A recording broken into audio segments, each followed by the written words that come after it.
Boa tarde, sejam todos muito bem-vindos a mais um Mesa ao Vivo.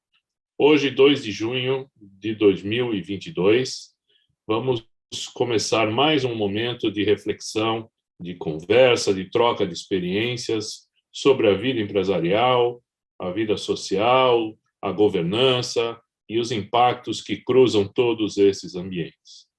Uma nota apenas de abertura: nós tínhamos programado para participar dessa live o Irlau Machado, mas há poucos minutos recebemos uma informação de que ele está, por força maior, impedido de participar da nossa live de hoje. De qualquer forma, nós manteremos a nossa live fazendo uma outra reflexão. Na realidade, uma reflexão que passa pelo tema que deveria ser abordado na conversa com o Irlau Machado, e nós traremos aqui nossas visões e experiências sobre esse assunto. Eu sou Luiz Marcati, sócio-presidente da Mesa Corporate Governance, e vocês poderão continuar participando via chat, mandando suas perguntas e opiniões. Eu vou chamar para participar comigo aqui, como sempre, Herbert Steinberg, fundador, presidente do Conselho da Mesa. Boa tarde, Herbert. Boa tarde, Luiz. Boa tarde a todos. Um prazer estar aqui na nossa live mensal.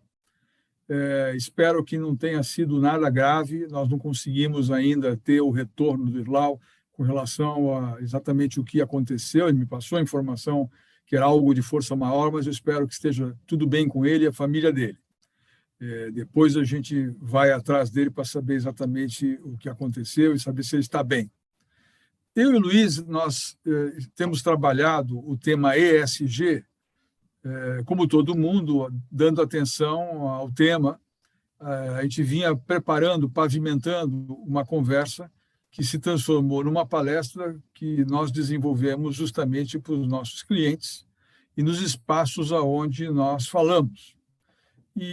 Então, não é um arremedo. Na verdade, tem aqui uma posição nossa sobre ESG na prática, que foi desenvolvida pelo Luiz, por nós, justamente para dar a nossa posição, de um lado, de pavimentar a desinformação com informação, e, de outro, trazer provocações e reflexões sobre o assunto ESG, que está na boca de todo mundo, está na avaliação de todo mundo, está na pauta dos investidores, e, portanto, era o assunto que o Irlau trataria. Hoje, nós temos algo do tema, provavelmente que tangencia coisas que ele falaria, mas muito mais este é um conteúdo da mesa a respeito deste assunto agora. Ele não é definitivo, ele é sempre um conteúdo em desenvolvimento, mas, por enquanto, como se diz em inglês, for the time being, é o que nós temos trabalhado e professado no mercado. O Luiz, como ele acabou de falar, é o presidente da mesa, um palestrante contumaz em escolas, palestras, na física e na jurídica, e vai nos brindar hoje com sua voz de locutor. Luiz, bem-vindo, bola no teu campo. Depois eu te cutuco aqui. Obrigado, Herbert. Vamos lá, então. Vamos procurar falar um pouquinho sobre o histórico que vem a partir das provocações iniciais que trouxeram até o termo ESG para as nossas discussões e preocupações do dia a dia, mas vamos falar também de outras iniciativas nesta linha que já há muito tempo são praticadas ou provocadas a serem praticadas, não é? Então, a gente vai falar um pouco sobre essa questão do ESG, algo como relevante, que veio para ficar e veio para gerar valor para as organizações e para as sociedades onde as empresas atuam. Esse termo ESG surgiu da carta do Larry Fink. O Larry Fink, ele é CEO do BlackRock, um dos mais relevantes fundos de investimento do mundo. Todo ano ele solta uma carta. Essa carta ficou meio que parecida como um oráculo. Não apenas os presidentes das diversas unidades BlackRock, mundo afora, ficam na expectativa do que virá nesta carta, mas também o mundo todo, o mundo empresarial, os investidores, os empresários e os atuantes nesse mundo, os atores desse mundo da administração, como nós, consultores, conselheiros e executivos. Porque essas cartas do Larry Fink, eles dão uma diretriz clara para onde o BlackRock vai olhar ao decidir sobre seus investimentos. Aonde eles vão colocar seu dinheiro? Aonde eles vão aportar recursos, em que tipo de empresa, em que tipo de negócio. Já há muitos anos, os fundos de investimento institucionais, esses de grande porte, têm se preocupado com os aspectos ligados à governança. Então, a boa governança, ela ganha força ao longo dos anos como uma preocupação para a decisão de investimentos. Principalmente depois da crise de 2008, do subprime, esse olhar mais de lupa, mais crítico em cima das práticas e estruturas de governança, já vem sido utilizado e praticado nos ambientes de decisão dos fundos de investimento. Então, o G do ESG já vinha presente há algum tempo, não é? E em 2018, voltando um ano antes do surgimento desse ESG, a carta do Larry Fink já apontava para levar os seus investimentos para empresas onde claramente os propósitos da empresa estariam alinhados às suas estratégias de longo prazo. Isso já mostrava uma sinalização clara de que os fundos de investimento estariam cada vez menos olhando apenas para o resultado de curto prazo, para o resultado do ano ou para o resultado do quarter. Eles queriam sim olhar a capacidade da empresa, primeiro, atuar em linha com seu propósito e, segundo, que esse seu propósito garantisse uma estratégia e uma sustentabilidade de longo prazo. O interessante é que aí até o termo propósito ganha força e muitas empresas que não tinham nem parado para pensar nisso começam a discutir e a tentar identificar, afinal, qual é o nosso propósito. Em 2019, aí sim surge a carta que faz menção ao que se tornou a base para o ESG, que não apenas o propósito e as estratégias, mas que o propósito da empresa estivesse orientado à proteção do meio ambiente, aos impactos sociais, com a governança de qualidade, suportados por uma estratégia de longo prazo. E aí juntam-se as três demandas, as preocupações, além da boa governança, com o environment, ou seja, com o meio ambiente, e com os impactos sociais dos negócios. Então, a demanda dos investidores por essa segurança de longo prazo, e não apenas nesse resultado imediatista, é que traz a busca por esses resultados sustentáveis, além do próprio modelo de negócio tradicional da empresa, que, se a gente voltar até um pouco antes de 2008, não se olhava muito a visão de longo prazo, né, do ponto de vista do investidor institucional, e sim o resultado do ano, e isso levou empresas a tomarem riscos além da conta e culminou com a crise do subprime. Então, a gente olhando para o atual ambiente faz com que as preocupações com o meio ambiente, as preocupações com o impacto social, criasse o que se passou a chamar de capitalismo de stakeholders, ou seja, capitalismo onde todos os agentes, direta ou indiretamente, ligados à empresa, passam a ter uma influência clara. Não é? Antigamente era uma coisa muito de entregar resultado para o acionista, não é? Voltar-se para o foco do cliente. Mas isso não é mais sustentável na relação de longo prazo, isso não é mais suficiente para manter uma empresa longeva e saudável. Ou seja, a empresa tem que realmente reforçar as suas relações com todos os públicos, direto ou indiretamente envolvidos, para que ela possa colocar em prática o seu propósito, para que ela possa marchar com a sua estratégia e alcançar resultados de longo prazo. Só que voltando no tempo,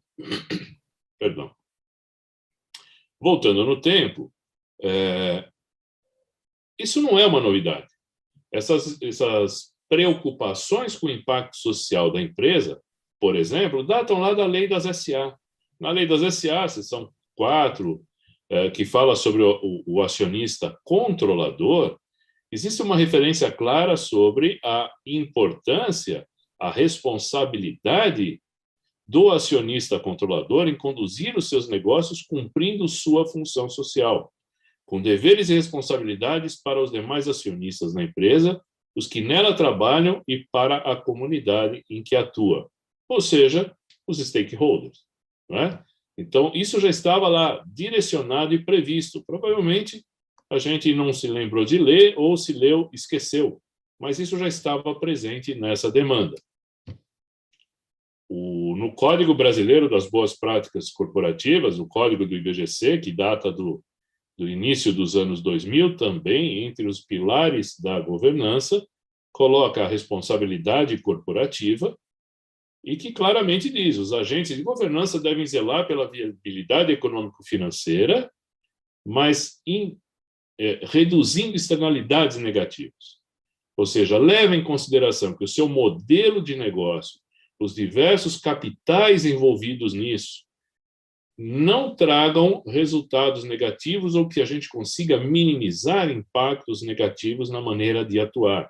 Então, entre os pilares da boa governança, está lá a responsabilidade corporativa, que, na prática, simplificando, diz assim: acionistas, entendam que todas as decisões que vocês tomam ao encaminhar seus negócios, ao dar direção sobre objetivos e diretrizes, vocês irão impactar as pessoas com quem vocês se relacionam, direta ou indiretamente, bem ou mal. Então, tenham atenção clara sobre os impactos que essas decisões levarão ao modelo de negócios.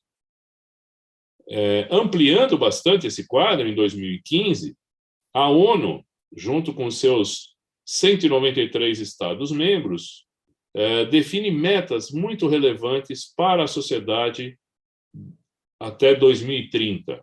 São os 17 Objetivos de Desenvolvimento Sustentável, ou os ODS. Isso está disponível também em qualquer...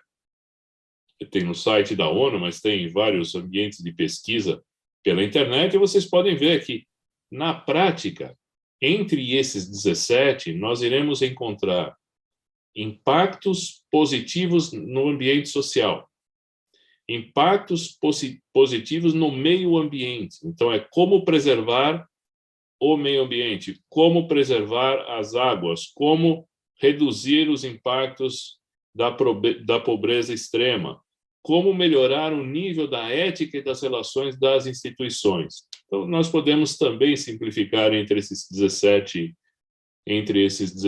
itens, entre esses 17 objetivos, itens que serão capturados tanto no E, quanto no S, quanto no G. E para completar essa visão de tempo, em 2006 surgiu lá nos Estados Unidos o tal sistema B, né, ou Benefit Companies, que foi criado por 3 empresários, né, o Jay Gilbert, o Bart Hololan e o Andrew Kassoy. Eles se incomodavam muito que eles buscavam trabalhar e fazer bem o que se propunham a fazer nos seus negócios, mas os analistas de mercado, eles só olhavam resultados econômicos e financeiros. Só, não levavam nada em consideração outras ações de impacto social, ações de melhorias de consumo de energia que eles faziam, de racionalização de uso de materiais, de diminuição de desperdício e tudo mais. Então, eles começaram a criar o que se tornou um certificado bastante relevante. Aliás, até hoje, é o único certificado que tem nesse sentido no mundo.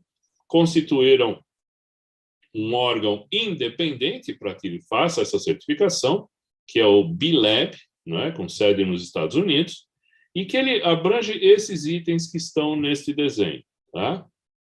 Aspectos, o modelo de negócio e os benefícios trazidos para o ambiente da governança, principalmente com foco na transparência, a relação com seus trabalhadores, com seus clientes, com comunidade, que inclui fornecedores, distribuidores e a sociedade ao redor, e o meio ambiente, ou seja, o ESG já vinha presente nessa diretriz também do B-Lab, ou das empresas B, do Sistema B, desde 2006. E é interessante porque, às vezes, a gente não vê muita divulgação sobre isso, tá? Mas, no Brasil, existe uma procura bastante interessante de empresas indo atrás dessa certificação para conseguir um selo de qualidade, um selo independente, que garanta a eles participação nesse grupo, nesse hall de empresas que são bem avaliadas nos aspectos do ESG, mesmo antes de se chamar ESG. Então, em 2017, o Brasil tinha em torno de 60 empresas certificadas como empresas B, e hoje, até o momento, até o mês passado, pelo menos 215 empresas já têm essa certificação. Então, existem aí nas bolsas de valores, existem alguns segmentos que buscam isso, não é? Por exemplo, lá nas bolsas dos Estados Unidos, você tem os segmentos de ESG, aqui no Brasil tem a ISE, que é o Índice de Sustentabilidade, mas certificação mesmo pura, essa é que existe. Estão até estudando criar uma certificação mais ampla em ESG, mas, por enquanto, essa é que está valendo. E uma notícia bastante interessante que eu li recentemente é que esse crescimento das empresas na busca do sistema B se deu principalmente por empresas familiares de médio porte e capital fechado. Tá? Ou seja, mais uma vez, é um movimento voluntário do empresariado e das famílias empresárias em qualificar melhor a sua empresa. Então, claramente, a população cada vez mais informada, a população cada vez mais consciente da sua força, ela vai começar a questionar naturalmente. Por que eu quero trabalhar nessa empresa? Porque eu gostaria de entrar para trabalhar nessa empresa, porque eu quero continuar a trabalhar nessa empresa. Faz sentido para mim, para os meus princípios, para os meus propósitos de vida? E por que eu vou comprar desta empresa? Como esse produto é fabricado? Qual a cadeia produtiva nesse produto? Será que o produto, apesar de ter uma boa embalagem e um bom rol de informações sobre a qualidade do produto, será que a cadeia produtiva é sustentável ou, de alguma forma, está impactando negativamente o meio ambiente e a sociedade? E, logicamente, a visão do investidor. Não é? Vou investir nessa empresa por quê? Onde eu vou colocar meu dinheiro? Onde eu vou me associar? Associar o meu dinheiro, associar a minha marca a essa empresa. Então, vocês veem, eu citei exemplos da Lei das SA, eu citei exemplos do Código Brasileiro de Boas Práticas de Governança Corporativa, os ODS da ONU, o Sistema B, que vem de 2006, mas o fogo pegou mesmo em cima do ESG a hora que o investidor falou: vou colocar dinheiro onde eu entendo que faça sentido nos aspectos positivos dos impactos ambientais, sociais e da boa governança. E aí, o ESG é para valer ou é uma jogada de marketing? Eu acho que esse talvez seja um dos grandes desafios que nós estamos vivendo nesse momento. A preocupação com o modismo, não é? E tem até termo específico para isso, né? É extremamente importante que as empresas não caiam na armadilha do que se chama greenwashing, né? Greenwashing, tentando traduzir para nós aqui, simplesmente eu pinto a parede de verde e digo que sou ecológico, tá certo? Ou seja, eu crio um movimento de comunicação e marketing para falar que nós nos preocupamos com o meio ambiente, que o nosso produto é saudável, que as nossas relações são boas, mas precisa se conferir na prática se realmente isso está acontecendo. Então, greenwashing é um termo bastante depreciativo, porque você está criando uma propaganda falsa, você está criando uma falsa promessa que vai gerar muita frustração em todo mundo que se relaciona com essa empresa. E até numa Numa live passada com o Fábio Barbosa, ele teve conosco aqui, abrilhantou uma das nossas lives, ele deixou claro isso que para nós virou também um mantra aqui. O ESG nas empresas vai ser guiado por 3 Cs: pela consciência, pela conveniência ou pelo constrangimento. Ou seja, os empresários, os executivos, os conselheiros irão trabalhar as práticas de ESG, ou porque realmente acreditam nisso e entendem que esse valor ele vem para garantir essa força, essa estabilidade e essa visão de longo prazo, por conveniência, porque, afinal de contas, se eu não falar que eu estou fazendo isso, eu posso perder mercado, eu posso perder bons colaboradores, eu posso perder boas relações comerciais, ou constrangimento, né? Como é que eu vou falar que eu estou fora deste processo que as grandes empresas, as empresas mais sérias estão praticando? Então, esse ponto do Fábio Barbosa, para nós, é de muita riqueza. Então, olhando para como é que a gente, afinal de contas, vai trabalhar o ESG dentro das empresas? Basicamente, nós temos que fazer esse alinhamento. O propósito e a estratégia de longo prazo, como foi citado lá atrás, mas tem que impactar profundamente a cultura organizacional. As nossas ações, as nossas decisões, os nossos objetivos e diretrizes têm que estar amparados, têm que estar claro, tem que estar de forma tangível que tudo que a gente decide, a maneira como a gente atua, como a gente trabalha, como a gente faz negócio, a maneira como a gente se relaciona com o nosso time, tem que estar claro para todo mundo a nossa preocupação com os impactos ambientais, sociais e da boa governança. Sem isso, a gente não vai conseguir colocar, de fato, enraizar essas práticas do ESG. Sem isso, nós corremos o risco de ficarmos no greenwash. Então, olhando para dentro da alta administração, os principais desafios: ter clareza sobre o que queremos alcançar nos temas do ESG. Quer dizer, se a gente tem o mundo inteiro para cuidar em termos de meio ambiente e de impactos sociais, não adianta a gente ampliar demais. Nós temos que direcionar quais são aquelas ações que fazem sentido ao nosso modelo de negócio, ao ambiente onde a gente atua, e definir os temas que nós queremos trabalhar de maneira concreta e profunda. Avaliação para identificar o que a gente já tem e o que precisa ser melhorado, o que precisa ser corrigido, e o que nós vamos ter que trazer de novo para dentro da nossa empresa. É interessante, nós aqui trabalhamos, eu acredito que mais de 80% dos nossos clientes aqui da mesa são empresas de controle familiar. E é muito comum a gente encontrar famílias empresárias que fazem muitas ações assistenciais e que, inclusive, promovem a extensão das suas ações à participação de seus colaboradores. Isso é uma ação concreta, existente, que não necessariamente é olhada sob esse ângulo do E ou do S, tá certo? Então, como é que a gente junta tudo isso dentro desse guarda-chuva? As ações que já existem, as ações que nós vamos começar a fazer e como é que a gente empacota isso de fato nessa nova dinâmica de negócio.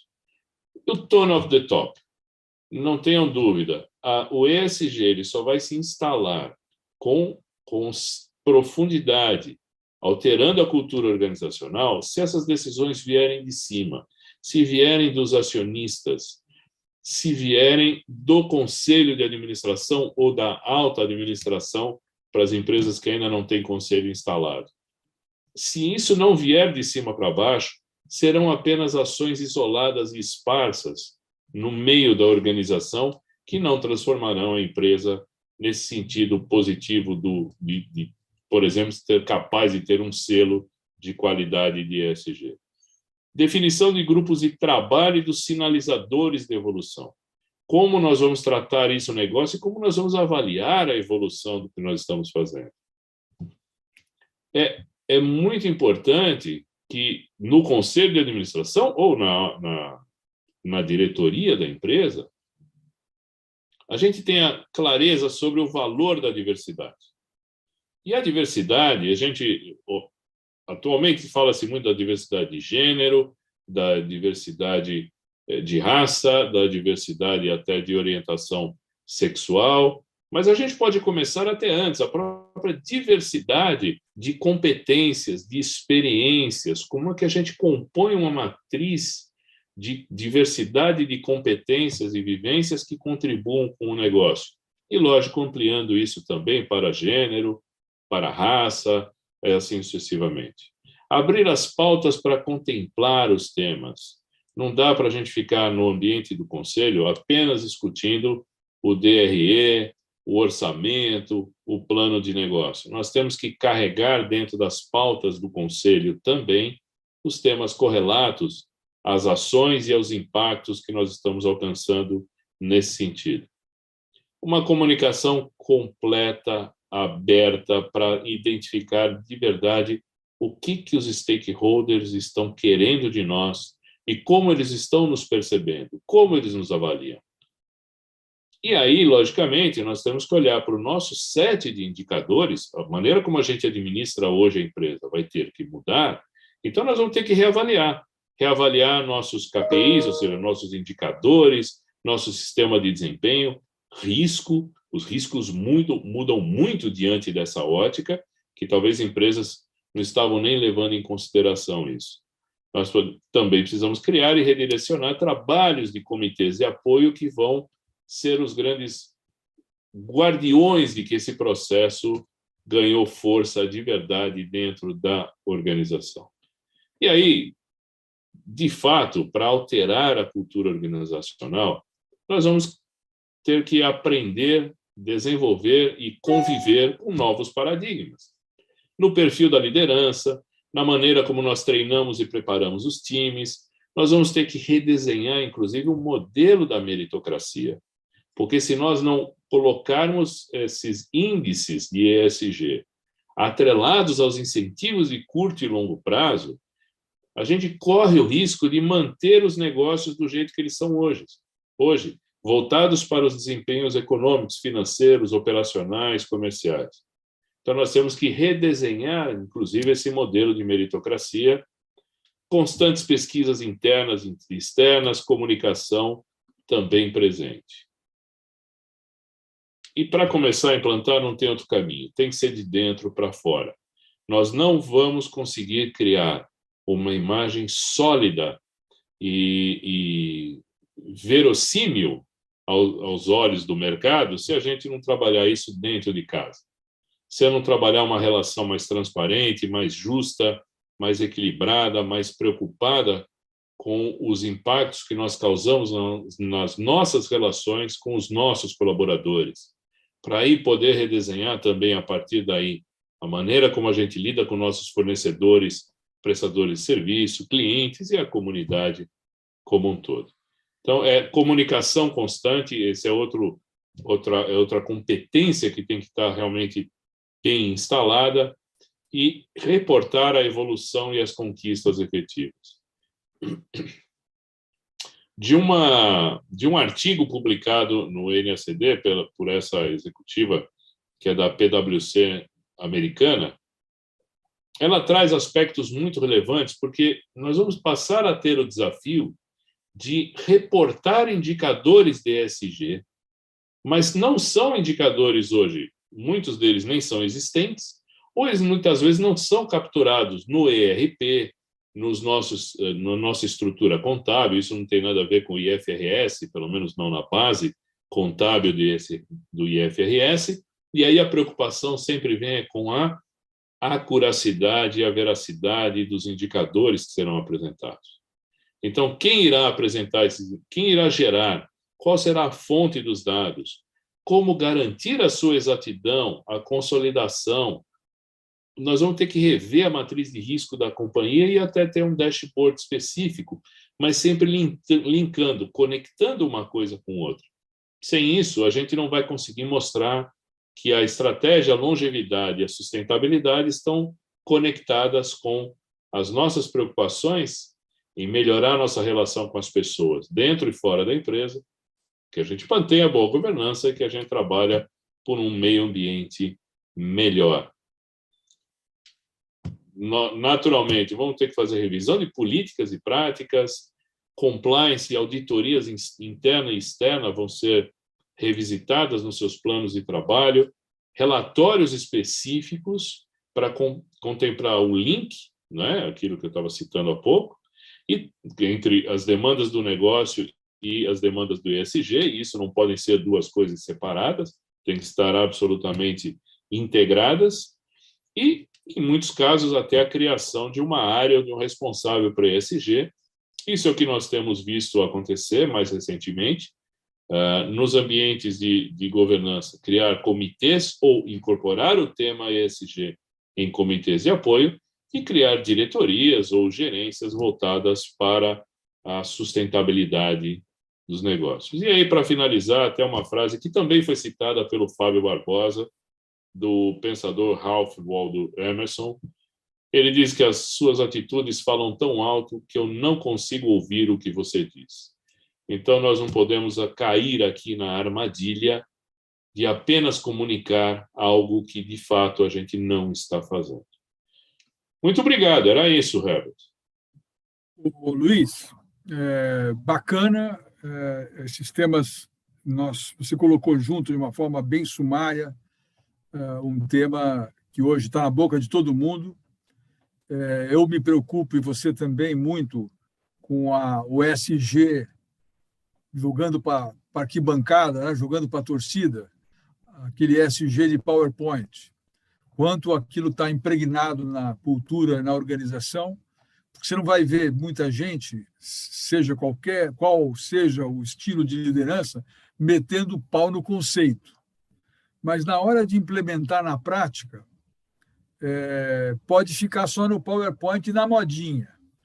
O que você tem, além das falas do Fábio e de outros que têm falado e estressado os pontos da importância do ESG na sobrevivência das companhias a partir de agora, saindo só do comunicar o que está sendo feito socialmente, comunicar o que está sendo feito em crédito de carbono, em ambiente, em governança, como meio de se promover, e sim cascatear na cultura e organização da companhia uma outra atitude, outras decisões. Então, eu queria, de um lado, te provocar, você dividir conosco alguma dessas, do que você está vendo no mercado,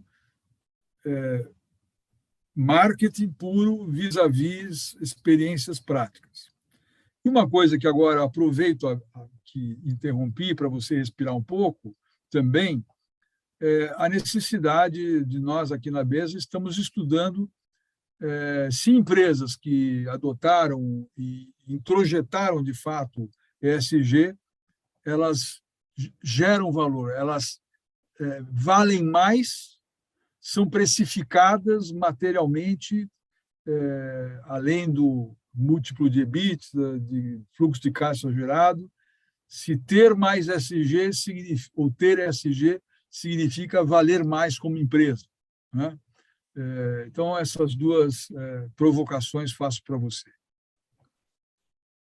Herbert, tem muita coisa acontecendo, nascendo e em evolução, não é? Realmente, isso nós estamos falando. Aliás, a gente teve esse período ainda da pandemia, que talvez tenha até criado uma série de obstáculos para o avanço prático do ESG. O que a gente tem visto são algumas empresas se movendo em ações que, inclusive, transcendem a sua empresa, ou seja, vão para a sua cadeia de fazer negócio, na busca de melhorar ou para garantir, pelo menos, né, que aquelas preocupações que eu tenho internamente também estão sendo olhadas e cumpridas com relação e praticadas com relação à cadeia com quem a gente faz negócio. Então, já há um ano e pouco atrás, um grupo de empresas exportadoras dos ramos alimentício fizeram aí uma associação, inclusive do varejo, junto com o varejo, para mapear, por exemplo, a origem dos grãos e da carne que é comprada, para ver se não vem de áreas de desmatamento, áreas que passaram por queimadas, tá certo? A ADM, que é uma das maiores empresas do mundo de commodities, né, operadora de commodities, é americana, ela soltou uma notícia outro dia que ela já conseguiu, aqui no Brasil, mapear 100% da sua cadeia de fornecedores e parceiros. A partir de agora, ela consegue trabalhar com mais afinco a garantia de que essa cadeia toda estará atuando em boas práticas de meio ambiente e impacto social. Então, é um processo evolutivo e eu acho que o mercado vai acabar criando demandas naturais para isso. Eu acho que ainda não dá para saber o valor real, né? Ou seja, em termos de valuation, né? Como o ESG se já está e como está impactando as empresas. Talvez haja o único olhar que a gente talvez tenha seria olhar a cesta das empresas que aqui no Brasil estão no índice de sustentabilidade, não é? Mas talvez ainda não seja tão forte. A CVM tem até uma pergunta aqui eu vou aproveitar e emendar perguntas, tá, Herbert? Do Afas Farias, ele perguntou se existe alguma certificação ESG similar a essa no Brasil. Eu falei que, né, eu acho que eu falei que sim, o B-Lab está sendo muito acessado por empresas no Brasil, tá? Brasileiras. E algum regulador, o Artdan, algum regulador já aceita alguma certificação de ESG? Então, ainda não tem. Como não tem muita certificação, ou como a certificação ela ainda é muito restrita, não tem esse vínculo. Mas a CVM soltou, no final do ano, a resolução 59, que exige a conexão dos relatórios, porque antes tinha os relatórios, o relatório financeiro e o relatório social, né? Agora, ter uma conexão entre a hora que eu fizer o meu demonstrativo, ou seja, a hora que eu for fazer os reportes da empresa, eu tenho que incluir as ações voltadas para os impactos positivos no E e no S, além de, logicamente, do G. É uma prática que vai ser implantada, se não me engano, a partir de janeiro do ano que vem. Esse ano é meio que o test drive para as empresas de capital aberto se prepararem para isso, mas ela vai ser daquele modelo, o modelo inglês lá do comply or explain, né? Ou seja, pratique ou explique. Então, eu tenho lá no roteiro o que eu tenho que contar sobre as ações que a minha empresa faz no âmbito social e no âmbito de meio ambiente. Eu tenho que praticar isso ou explicar o porquê não o faço. E aí, talvez, Herbert, a gente comece a ter uma sinalização mais clara de interesse pela empresa, de valuation da empresa, exatamente com base no que ela mesma está reportando ao mercado, tá? Isso mesmo, Luiz. Eu lembro, há 15 anos atrás, um estudo acadêmico nos Estados Unidos, depois repetido com a mesma metodologia por uma universidade no Chile, onde, num eixo, se colocava o grau de governança implantado nas empresas e classificava essas famílias que tinham uma governança média implantada, e para isso era vinculada a alguns fatores hoje absolutamente normais e bem inteligíveis do que seja boa governança, ou seja, coisas concretas. Tem auditoria, não tem auditoria, tem conselho, não tem conselho, tem conselheiros independentes, a maioria dos conselheiros são independentes, ou seja, uma série de fatores que levavam a um determinado índice de governança. Avaliavam empresas do mesmo portfólio de ações em bolsa listadas que não tinham necessariamente adotado o todo dessas recomendações ou um bom nível, um bom número delas, nível de intensidade e número de todos os fatores. E depois cruzava isso com o valor das ações na bolsa. Ou seja, a gente se percebia que aquelas que adotavam governança, àquela época, naqueles dois estudos, um latino-americano e outro americano, tinha o maior valor, que era a conexão tangível. A minha proposta, que nós temos discutido e conversado, Luiz, você bem sabe, é fazer o mesmo para a ESG, se a gente vai buscar uma pista para saber se esse ESG é capturado. Mas eu queria mudar de assunto. Isso é só dividir com o público que nos assiste o que nós andamos conversando aqui em Petit Comité, eu e você. Esse assunto que você até menciona na sua apresentação, de ter até uma área, ou não precisa ser um diretor, mas uma área de ESG designada na empresa. Queria te dar a minha crítica sobre isso. Né? Vamos pegar a conhecida área da qualidade. Eu vi muitas empresas adotar ou criar o gerente de qualidade, o diretor de qualidade, e o que eu verifiquei na minha vida que foi a primeira atitude para terceirizar a qualidade. Ou seja, qualidade que devia estar impregnada na companhia, na sua cultura, nas suas ações, nos seus processos, na cabeça das pessoas, passa a ter um responsável.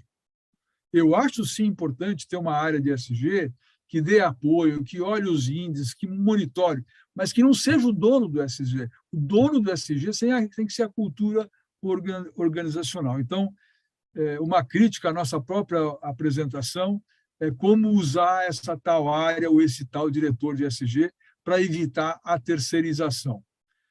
Queria deixar isso registrado para você. Nesse aspecto, concordo plenamente com você.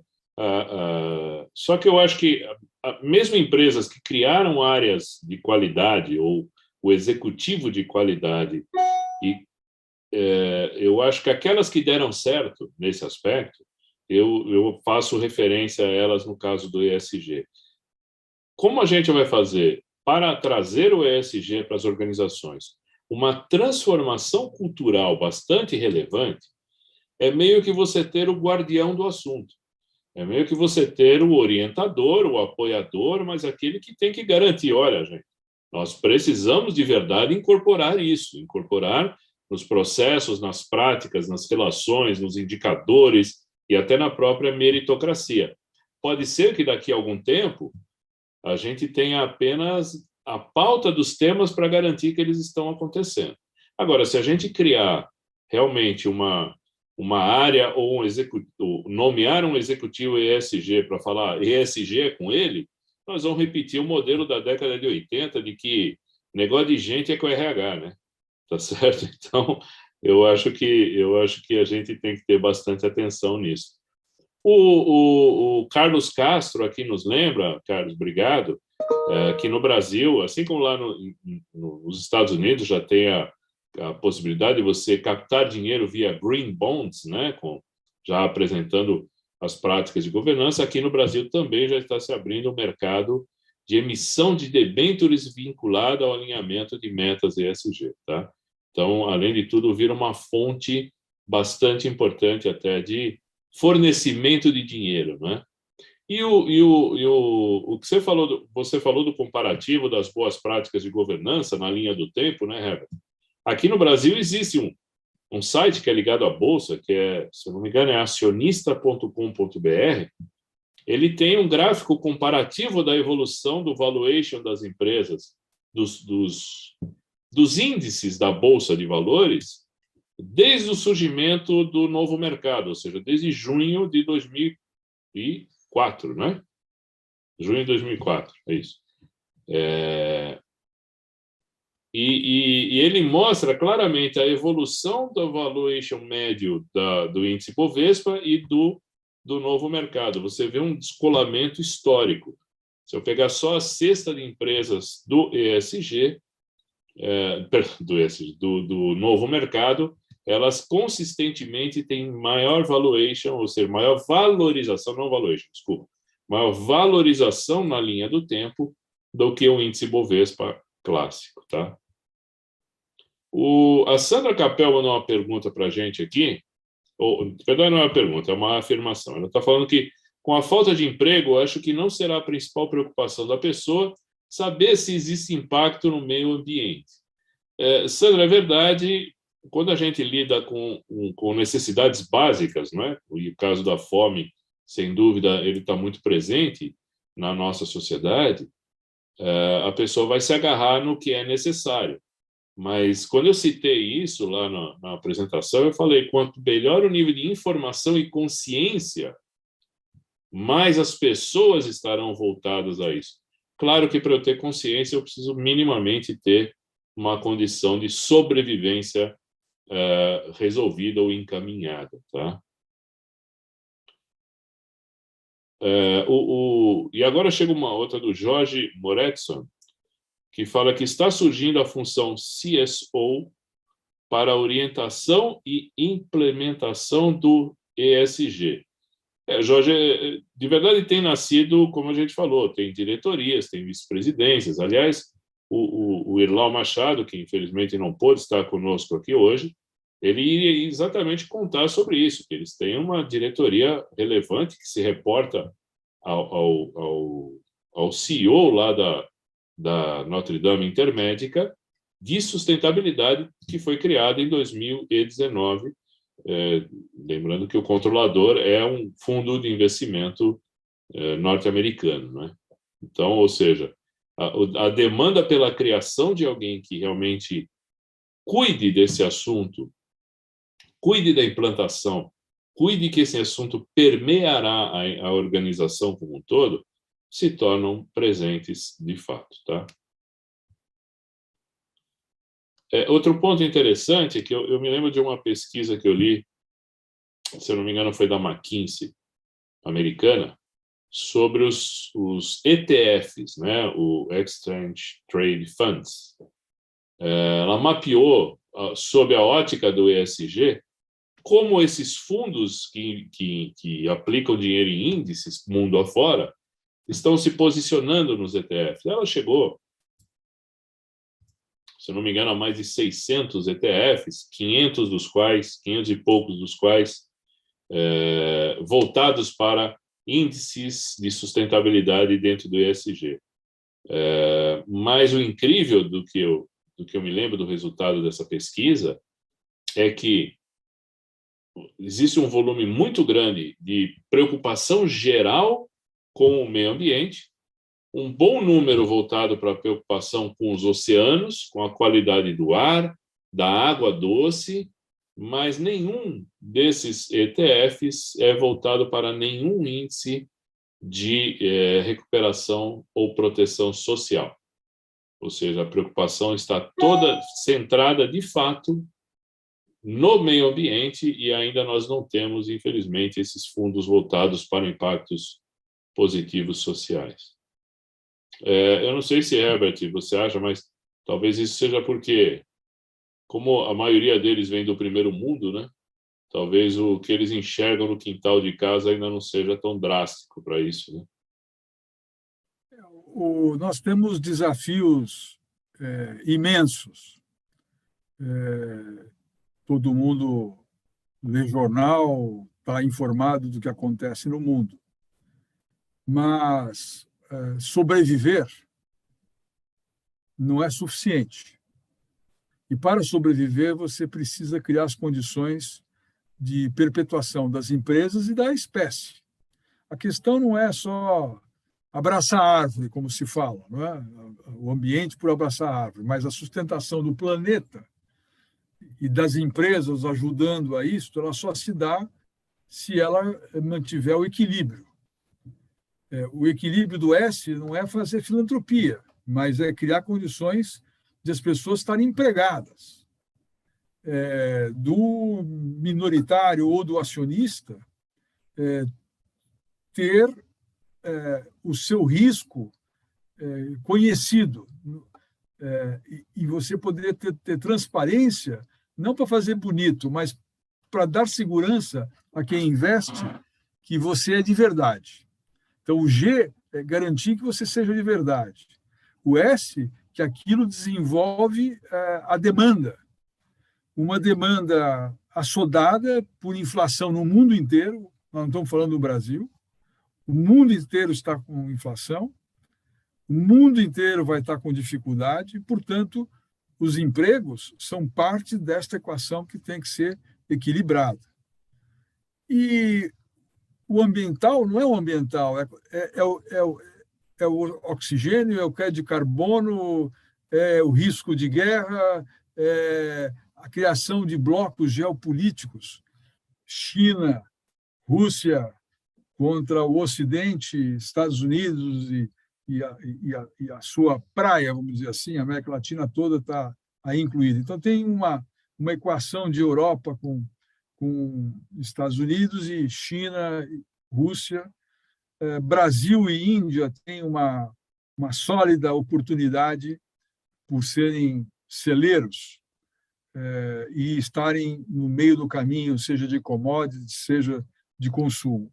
Mas por que dizer tudo isso? O ESG por trás, na prática, leva a, hoje, não é uma questão de opção, é uma questão de sobrevivência do sistema.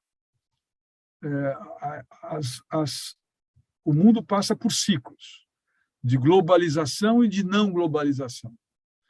Quando existe o período de globalização, como já teve mais de 2, você cria uma condição de geração de riqueza e de solidificação do grupo capitalista, podemos dizer assim. E quando você tem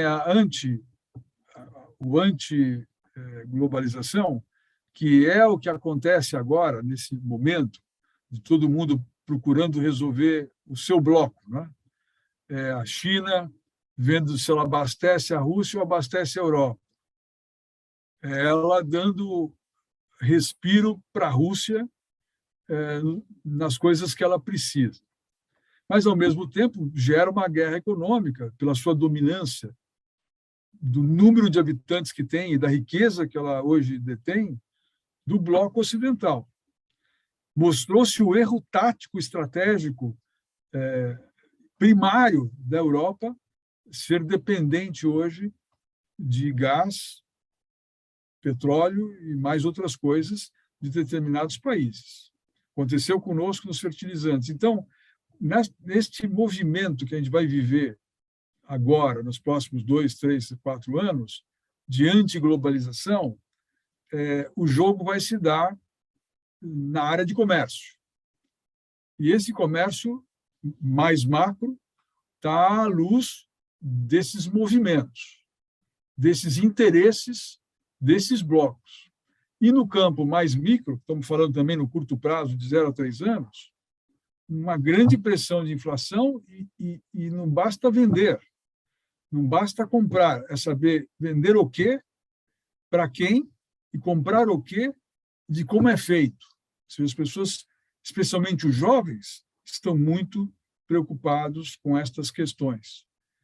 E aí não existe modelo pronto, feito, existe uma tendência que estamos perseguindo, o mundo está perseguindo, com vários riscos. E todos nós estamos aprendendo. A nossa preocupação na mesa, e é o que a gente sempre tem debatido, e você sabe disso, Luiz, é não fazer ESG de checklist ou fazer relatórios para entrar na modinha, mas é de fato ser ESG de verdade. Com isso, eu chamo você para as suas palavras finais, Luiz, e agradecer a todos que estiveram conosco até aqui. Darei notícias através das redes do que aconteceu com o nosso queridíssimo amigo Bilal Machado, um executivo de primeira linha, que estará conosco em breve, numa outra live, falando sobre suas experiências pessoais e de ESG também. Luiz. Herbert, eu quero pegar esse ponto que você falou, até para alinhavar a nossa mensagem aqui, e até uma citação da Sueli Berselli, que acabou de entrar, que fala sobre as energias renováveis, né? Que serão um carro-chefe para o desenvolvimento econômico e social do futuro. E até lembrando uma live recente que nós tivemos com o Dr. Plínio Nastari, né? Que falou tanto sobre os benefícios disso aqui e da nossa capacidade instalada para isso. Mas eu acho que a gente tá aprendendo ou reaprendendo, Herbert, com a natureza, né? O famoso nada se perde, nada se cria, tudo se transforma. E daquilo que antes virava lixo, descarte, acaba se tornando o que hoje a gente chama de economia circular. Ou seja, aquilo que eu não uso mais poderá ter algum outro tipo de uso que me diminuirá o consumo, por exemplo, de matérias-primas, e eu posso converter isso de alguma outra forma em benefícios. A IKEA, em alguns países, já está fazendo isso. Você vai comprar uma mobília nova, ela compra a sua mobília usada. É como se eu fosse trocar de carro, levo o meu usado, compro o usado, né? Compro o novo, entrego o usado como parte do pagamento. A IKEA está fazendo isso, ela está pegando mobília usada como parte do pagamento da nova, aí ela reforma e coloca à venda em modelos de negócio tipo outlets ou brechós de móveis para aquelas pessoas que não têm o dinheiro para comprar um móvel novo, não é? Então, eu acho que essas ações irão ganhar corpo em todos os setores da economia, cada vez mais, e isso, no fundo, você tem o lado do impacto econômico, você tem o lado ambiental, do impacto social, mas também você vai acabar tendo um benefício econômico, ou seja, é a maneira como eu estou gerando novos negócios, novas fontes de resultado com base em uma economia do bem. E eu vou encerrar aqui agradecendo a participação de todos e lembrando de uma frase que eu já citei algumas vezes aqui, do rabino Newton Bonder, naquele livro A Cabala do Dinheiro, em que ele fala sobre como a sua riqueza é gerada. Se a sua riqueza é gerada a partir da riqueza que você gera ao seu redor, ela se torna uma riqueza boa e sustentável. Agora, se a sua riqueza é gerada com a exploração que você faz ao seu redor, seja do ambiente ou das pessoas, um dia essa conta vai vir para ser paga. Pode não ser por nós, poderá ser para as próximas gerações. Então, muito obrigado por esse tempo, muito obrigado por esse período, pela participação de todos.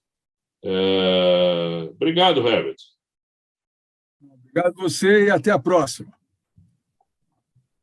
Um grande abraço a todos, lembrando que, a partir de amanhã, esta live estará disponível nos canais, no canal do YouTube da Mesa e também no nosso site. As pessoas conseguem acessar o link para assistir essa live. Muito obrigado a todos, um grande abraço, continuem se cuidando e até o próximo Mesa ao Vivo.